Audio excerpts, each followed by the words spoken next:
अस्सलाम वालेकुम नाज़रीन कराम। आज पाकिस्तान तहरीक इंसाफ इस्लामाबाद के अंदर एक बड़ा और मजबूत पावर शो करने में कामयाब हो गई है। अलीमा खान ने जो कॉल दे रखी थी कि इस्लामाबाद हाई कोर्ट के अंदर जब साइफर केस की समाअत होगी तो तमाम लोग वहां पर पहुंचे, वो लोग जो इमरान खान के नाम पर वोट लेकर आए हुए हैं, तो आज वो सारे के सारे लोग वहां पर पहुंचे। उन्होंने साइफर केस की समाअत सुनी और आज लोगों को पता चला कि किस तरीके से अडयाला जेल के अंदर बंद कमरों में ट्रायल किया गया और किस तरीके से साइफर केस में इमरान खान को सजा दी गई। आज जजेस ने सवाल पूछा कि सबसे पहले तो आप वो साइफर लेकर आए, उस साइफर के अंदर क्या कम्युनिकेशन थी वो हमें बताएं, और यह भी पूछा कि इमरान खान ने वो कौन सा सीक्रेट पब्लिक कर दिया है जो कि खुदा न खास्ता अगर भारत के हाथ लग जाता तो पाकिस्तान को बहुत ज्यादा नुकसान होता। तो आज वहां पर किसी किस्म का कोई जवाब नहीं था। आज अदालत के अंदर क्या हुआ, तमाम तफसील आपके सामने रखने के लिए जा रहा हूं। उससे केवल आपसे गुजारिश करूंगा कि अगर आपने अभी तक हमारा यूट्यूब चैनल सब्सक्राइब नहीं किया तो चैनल को जरूर सब्सक्राइब कर लें। और इसके अलावा एक और बड़ी डेवलपमेंट यह भी हुई है, इस समाअत से कबल कल रात को इमरान खान की बहन अलीमा खान ने एक इंतहाई अहम इंटरव्यू भी दिया है। उस इंटरव्यू के अंदर उन्होंने कहा कि इमरान खान को ऑफर दी जा रही है कि अगर आप बात मान लें, अगर आप पीछे हट जाएं, अगर आप कॉम्प्रोमाइज कर लें, अगर आप वो बातें जो आपको कही जा रही हैं उन बातों के ऊपर रजामंदी जाहिर कर दें तो रातों रात आपके सारे के सारे केसेस खत्म कर दिए जाएंगे, अदालतें आपको आजाद कर देंगी, अडयाला जेल से आपको आजादी का परवाना मिल सकता है। लेकिन उसके लिए सबसे बड़ी शर्त यह है कि आप कॉम्प्रोमाइज करें, आप अपने नजरिए को छोड़ दें। तो अलीमा खान ने कहा है कि इमरान खान का फाइनल फैसला है कि कुछ भी हो जाए मैं एक कदम भी पीछे नहीं हटूंगा, क्योंकि मैं सच के साथ खड़ा हूं और सच का खुदा होता है, अल्लाह अल हक है, एक एक चीज इस कौम के सामने आएगी। और मजीद अलीमा खान ने कहा कि क्या यह अदालतों की तौहीन नहीं है कि बगैर किसी प्रोसेस के आप एक शख्स को यह ऑफर दे रहे हैं कि आपके 200 के 200 मुकदमात एक रात के अंदर खत्म हो जाएंगे। अलीमा खान ने कहा कि इमरान खान किसी भी सूरत कोई कॉम्प्रोमाइज नहीं करेंगे। इमरान खान ने असूली तौर पर यह लड़ाई लड़ने का फैसला कर लिया है, चाहे उसके लिए मजीद कितनी भी कुर्बानियां ना देनी पड़े। अब आ जाते हैं जी केस के ऊपर, जो इस्लामाबाद हाई कोर्ट के अंदर आज केस लगा। केस की समाअत से पहले पाकिस्तान तहरीक इंसाफ के MNAs और MPs बड़ी तादाद के अंदर इस्लामाबाद हाई कोर्ट पहुंचे। गेट को बंद किया गया कि जी इनको अंदर नहीं आने देना। बहरहाल लोग पहुंचे अदालत के अंदर और एक बड़ा प्रेशर बनाने के अंदर कामयाब हुए हैं। केस की जब समाअत होती है तो जज साहब पूछते हैं कि सबसे पहले हमें यह बताएं कि वो साइफर जो अमेरिका से आया, उस साइफर की कम्युनिकेशन क्या है। जज साहब ने पूछा कि वाशिंगटन से एक शख्स ने एक चीज भेजी, वो चीज क्या थी। उस शख्स ने यह तो बताया होगा कि इस चीज के अंदर वो क्या लिखा है जो भारत के हाथ अगर लग गया तो पाकिस्तान की सलामती को उससे खतरा हो सकता है। इसी वजह से इमरान खान को ऑफिशियल सीक्रेट एक्ट में जज अबुल इसनाद जुल्करनैन ने अडयाला जेल में ट्रायल करके सजा दी।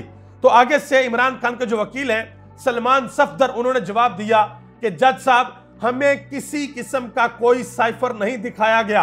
हालांकि सारे का सारा जो केस है वो साइफर के ऊपर बेस्ड कर रहा है, लेकिन किसी किस्म का कोई साइफर नहीं दिखाया गया।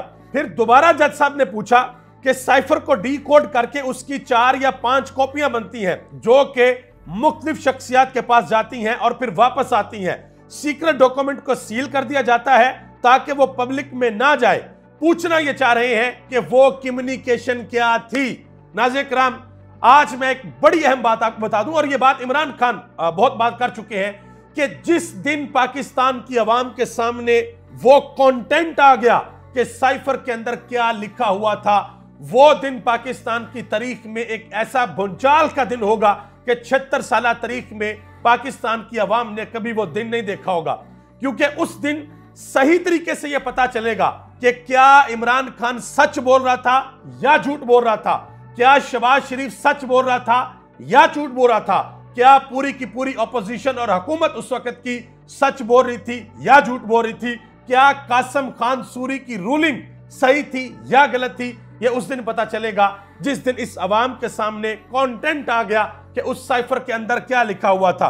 और उसके बाद जो सलमान सफदर थे उन्होंने कहा कि जनाब मोहतरम, ये जो बातें आप पूछ रहे हैं कि क्या लिखा था, कम्युनिकेशन क्या थी, वो हमें नहीं पता, क्योंकि हमें तो साइफर दिखाया ही नहीं गया।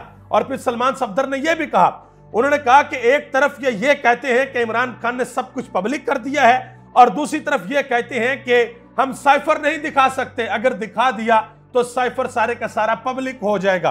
तो ये आज की सारी समात का अहवाल था। अब इमरान खान के वकीला ने बाहर आकर पब्लिक को क्या बताया है? इमरान खान के वकीला ने बताया है कि जिस तरीके से अडयाला जेल में बड़ी स्पीड के साथ ट्रायल किया गया, अगर वही स्पीड इस्लामाबाद हाई कोर्ट के अंदर जारी रही तो 5 दिन के अंदर अंदर यह केस खत्म हो जाएगा और इसका फैसला आ जाएगा। पाकिस्तान तहरीक इंसाफ के रहनुमा है आमिर डोगर, उन्होंने कहा कि साइफर केस की समात सुनकर आ रहे हैं और अब यह लग रहा है कि साइफर केस मुकम्मल तौर पर बढ़ गया है। और जो बैरिस्टर अली जफर हैं, उन्होंने कहा कि साइफर केस और तोशाखाना केस, ये दोनों केस ईद से पहले कंक्लूड हो जाएंगे।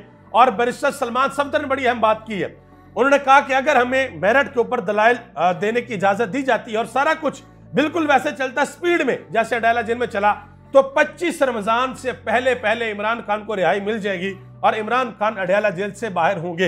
ये उन्होंने बातें की हैं। आगे आ जाए जी, शाहिद खान अब्बासी ने एक बड़ी अहम बात कर दी है।